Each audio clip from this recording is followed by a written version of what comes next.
ঘোষণা দিলে ঢাকা শহরে জামাত ইসলামের কোনো প্রার্থী রাস্তায় নামতে পারবে না বলে হুঁশিয়ারি দিয়েছেন ইশরাক হোসেন।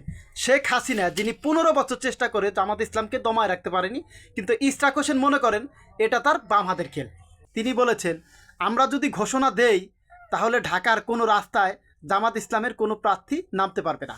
এর আগে তিনি ঘেরাও কর্মসূচি দিয়েছিলেন মেয়র হওয়ার জন্য, অনেক চেষ্টা করেও তিনি মেয়র হতে পারেননি। এখন তিনি এই ঘোষণা দিয়েছেন। এদিকে জামাত ইসলামের সেক্রেটারি জেনারেল সৈয়দ আবদুল্লাহ মোহাম্মদ তাহের বলেছেন, একটি দল ক্ষমতায় যাওয়ার জন্য দেশকে ভারতের কাছে বিক্রি করে দিতে চাচ্ছে। বুঝতে পারছেন বাংলাদেশের রাজনীতি একটি টান উত্তেজনা চলতেছে। বিএনপি এবং জামাত এক দল আরেক দলকে যেমনি পারতেছে নির্বাচনের প্রচারণার মাধ্যমেই তাদেরকে এক দল আরেক দলকে ছোট করে কথা বলছে। এটা রাজনীতির সৌন্দর্য না, কিন্তু রাজনীতির মাঠে এই ধরনের কথাবার্তা বাংলাদেশে চলতেই থাকে। আমরা চাই বাংলাদেশে শান্তি আসুক, বাংলাদেশের প্রত্যেকটা রাজনৈতিক দল সম্মানের সাথে অন্য একটা রাজনৈতিক দলকে কথা বলুক এবং সমালোচনা করুক। আপনার গুরুত্বপূর্ণ মতামত জানাতে পারেন।